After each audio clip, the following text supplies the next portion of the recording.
Hello students, so I welcome all of you my YouTube channel global institute Aliganj. आप सब class 10 का physics का पहला चैप्टर पढ़ रहे थे, उसमें से 4 वीडियो अपलोड हो चुका है। आज का ये जो वीडियो है ये 5वां वीडियो है, प्रकाश का परावर्तन का फिजिक्स का पहला चैप्टर का 5वां वीडियो है। जो नहीं देखे हैं इसके पहले 4 वीडियो हैं वो देख लीजिए, तभी आगे का वीडियो समझ में आएगा। तो आज के इस नए वीडियो में हम प्रतिबिंब बनाने का नियम जानेंगे। प्रतिबिंब बनाने का क्या जानेंगे? नियम। तो गोलीय दर्पण दो प्रकार के होता है, एक अवतल दर्पण और एक उत्तल दर्पण। तो दोनों में हम ये सीखेंगे कि अवतल दर्पण में प्रतिबिंब बनाने का क्या नियम है और उत्तल दर्पण में प्रतिबिंब बनाने का क्या नियम है। तो प्रतिबिंब बनाने का 3 नियम है। प्रतिबिंब बनाने का कितना नियम है? 3 नियम है। तो आज हम यही सीखने वाले हैं और वो तीनों नियम बताने वाले हैं। देखिए किसमें सीखेंगे? गोलीय दर्पण में। किसमें सीखेंगे? गोलीय दर्पण में प्रतिबिंब बनाने का नियम। गोलीय दर्पण में प्रतिबिंब बनाने का नियम। तो गोलीय दर्पण में कौन कौन दर्पण आता है? एगो आता है अवतल दर्पण और एगो आता है उत्तल दर्पण। तो एक बार पढ़ेंगे अवतल दर्पण में प्रतिबिंब बनाने का नियम और दूसरा बार पढ़ेंगे उत्तल दर्पण में प्रतिबिंब बनाने का नियम। क्लियर है यहाँ तक? ओके। तो सबसे पहले जानेंगे अवतल दर्पण में प्रतिबिंब का नियम। किस दर्पण में? अवतल दर्पण में प्रतिबिंब का नियम। अवतल दर्पण में प्रतिबिंब का नियम, ये जानेंगे। उसके बाद जानेंगे उत्तल दर्पण में प्रतिबिंब का नियम। ठीक, ओके। तो अवतल दर्पण में प्रतिबिंब बनाने का नियम पढ़ना है तो कौन सा दर्पण हमको बनाना पड़ेगा? अवतल दर्पण बनाना पड़ेगा। अब देखिए ये कौन सा दर्पण है, आप ही लोग बताइए, ये कौन सा दर्पण है? अवतल दर्पण है। क्यों अवतल दर्पण है? क्योंकि वैसा दर्पण जिसका परावर्तक सतह धंसा हो, वैसा दर्पण जिसका परावर्तक सतह धंसा हो उसे अवतल दर्पण कहते हैं। उसे क्या कहते हैं? अवतल दर्पण। उठलका तरफ तो रंग दिए हैं इसलिए इसको क्या बोल रहे हैं? अवतल दर्पण। ठीक है, अब आप ही लोग बताइए दर्पण के मध्य बिंदु को क्या कहते हैं? ध्रुव। दर्पण के मध्य बिंदु को क्या कहते हैं? ध्रुव। और जिस गोले से काट के इस दर्पण को बनाए हैं उसके केंद्र को क्या कहते हैं? बताइए। वक्ता केंद्र। वक्ता केंद्र को किससे सूचित करते हैं? सी से। और सी और पी मतलब वक्ता केंद्र और ध्रुव से होकर गुजरने वाली रेखा को मुख्य अक्ष कहते हैं। इसको क्या कहते हैं? मुख्य अक्ष कहते हैं। क्लियर है यहाँ तक? ओके। क्या ये भी बता चुके हैं सी और पी मतलब वक्ता केंद्र और ध्रुव के बीच वाले बिंदु को फोकस कहते हैं। के बीच वाले बिंदु को क्या कहते हैं? फोकस कहते हैं। क्लियर है यहाँ तक? ओके। अब हम इसी में पढ़ने वाले हैं अवतल दर्पण में प्रतिबिंब का नियम, अर्थात अवतल दर्पण में प्रतिबिंब बनाने का नियम पढ़ रहे हैं। तो अवतल दर्पण बना दिए, इसमें सी एफ और पी को दर्शा दिए। अब देखिए कोई भी वस्तु से इधर प्रतिबिंब आएगा, प्रतिबिंब क्या होगा? आएगा।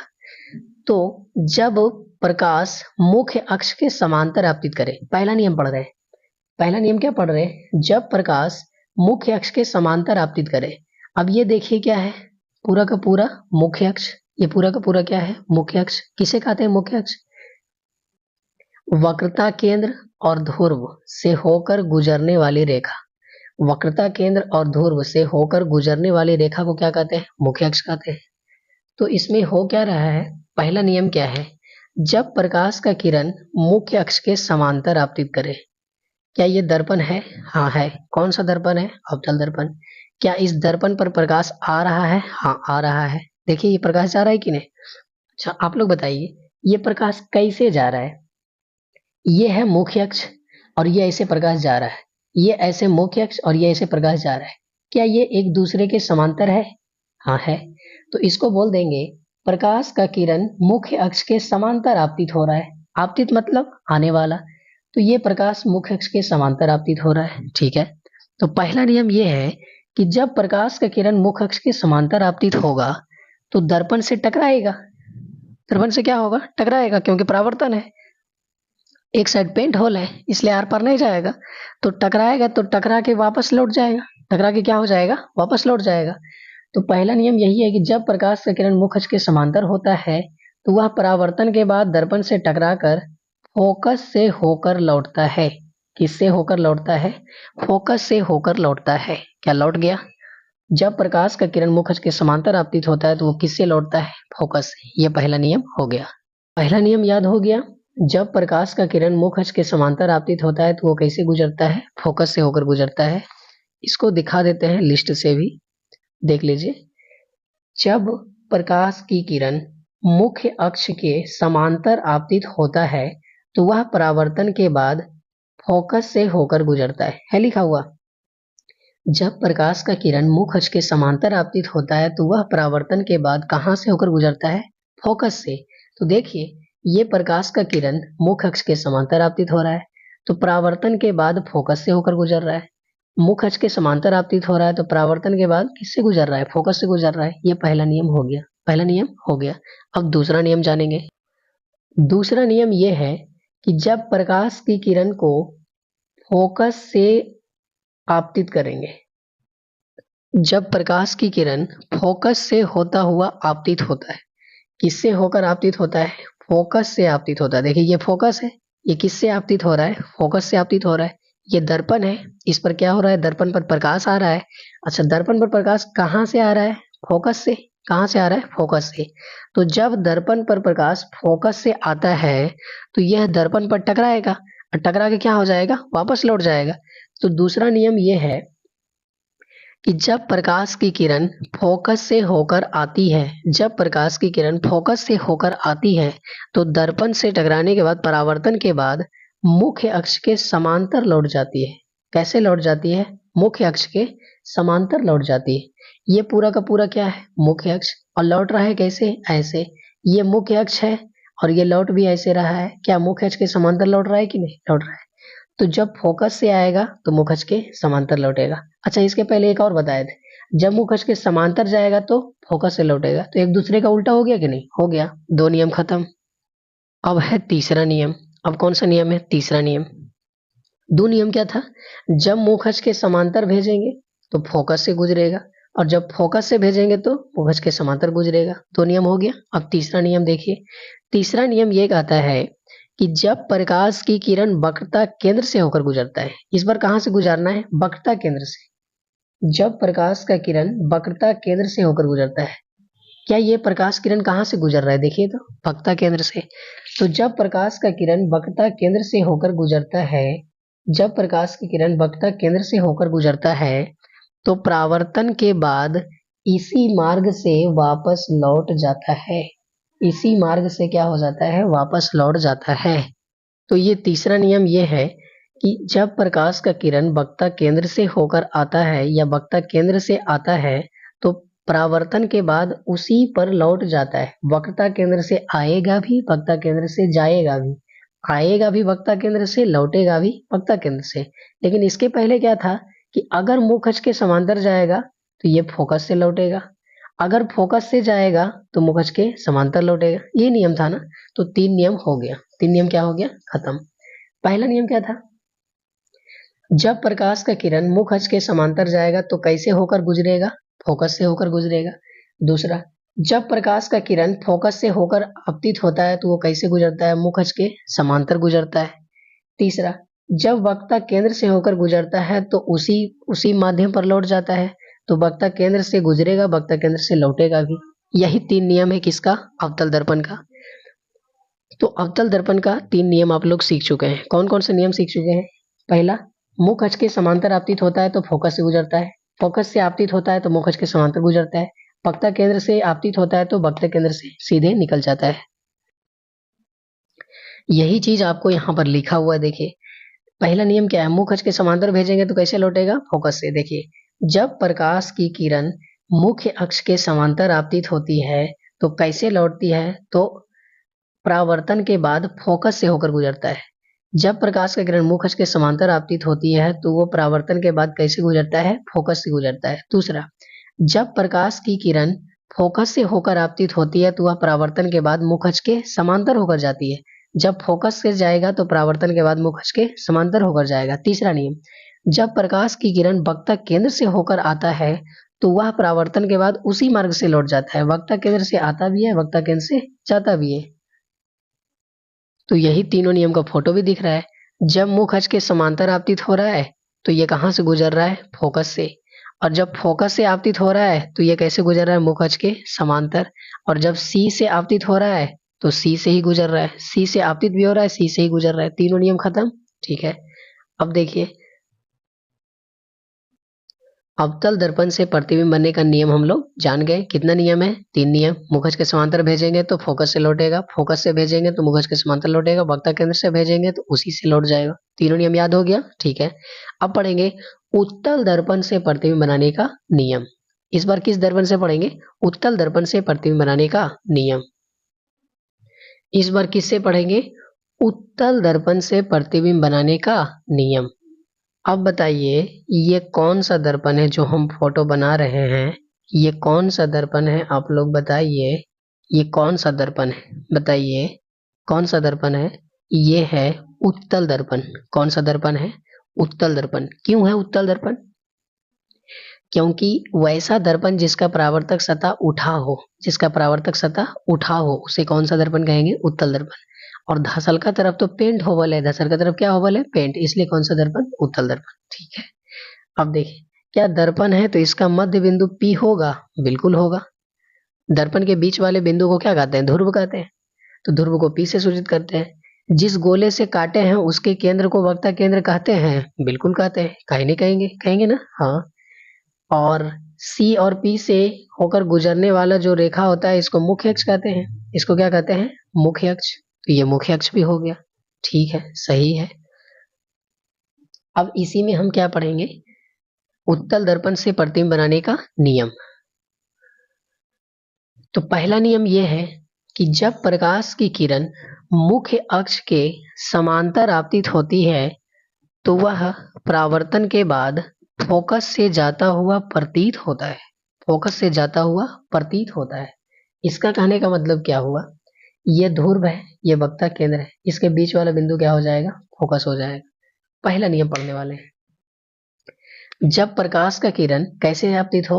मुख्य अक्ष के समांतर आपतित हो। जब प्रकाश का किरण मुख्य अक्ष के समांतर आपतित हो, जब प्रकाश का किरण मुख्य अक्ष के समांतर आपतित हो तो वह परावर्तन के बाद फोकस से जाता हुआ प्रतीत होता है। फोकस से जाता हुआ प्रतीत होता है। अब देखिए, यह दर्पण है, इस पर प्रकाश पड़ा तो आर पार तो नहीं होगा। क्यों? क्योंकि पेंट होल है। तो यह टकरा के क्या हो जाएगा?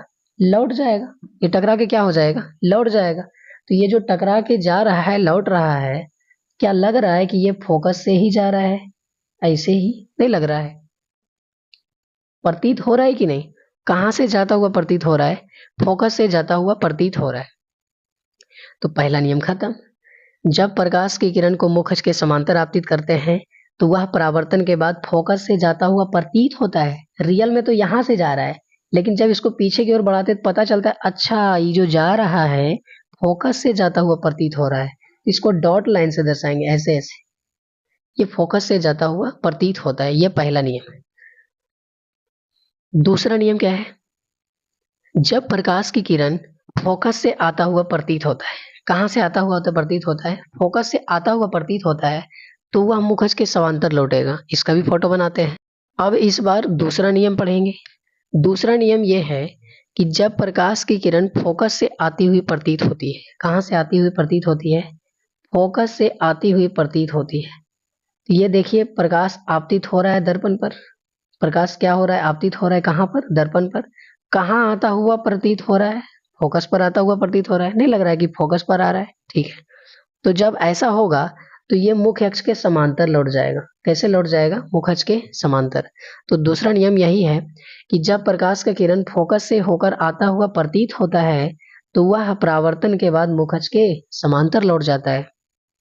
और तीसरा नियम यह है कि जब प्रकाश का किरण वक्रता केंद्र से आता हुआ प्रतीत होता है, कहां से आता हुआ प्रतीत होता है?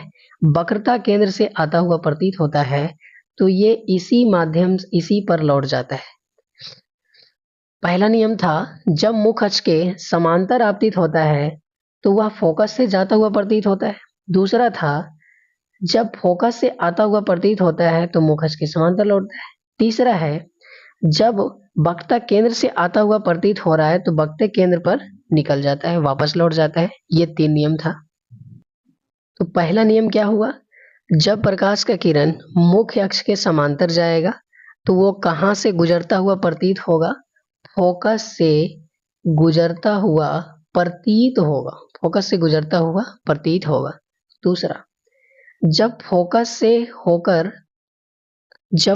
से आता हुआ प्रतीत होगा, जब फोकस से आता हुआ प्रतीत होगा तो ये कहां से गुजरेगा, मुख्य अक्ष के समांतर गुजरेगा। तीसरा, जब वक्रता केंद्र से आता हुआ प्रतीत होगा तो कहां से गुजरेगा, वक्रता केंद्र से ही गुजरेगा।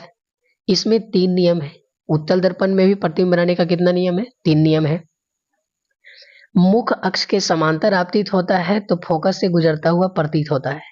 फोकस से आता हुआ प्रतीत होता है तो मुख अक्ष के समांतर पर गुजरता है। एक दूसरे का उल्टा है कि नहीं। और सी से आपतित होता है, सी से आता हुआ आपतित होता है या वक्ता केंद्र से होता हुआ आपतित होता है तो वक्ता केंद्र से ही निकल जाता है। तो इसमें भी 3 नियम है। अच्छा याद कीजिए, अवतल दर्पण में भी 3 नियम था। जब मुख अक्ष के समांतर भेजेंगे तो कैसे लौटेगा, फोकस से। जब फोकस से भेजेंगे तो कैसे लौटेगा, मुख अक्ष के समांतर। और जब सी से भेजेंगे तो कैसे लौटेगा, सी से। ये किस में था, अवतल दर्पण में था। तो अवतल दर्पण में वास्तविक प्रतिबिंब बन रहा था, इसलिए ऐसा बात था। लेकिन इसमें देखिए सब जगह प्रतीत हो रहा है, प्रतीत हो रहा है, इसका मतलब काल्पनिक प्रतिबिंब बनेगा। तो जब मुख अक्ष के समांतर भेजेंगे तो फोकस से गुजरता हुआ प्रतीत होता है, रियल में गुजरता नहीं, प्रतीत होता है। फोकस से आता हुआ प्रतीत होता है तो मुख अक्ष के समांतर गुजर जाता है। और सी से आता हुआ प्रतीत होता है तो सी से ही गुजर जाता है। ये 3 नियम इसमें था। तो इसका भी तीनों देख लेते हैं।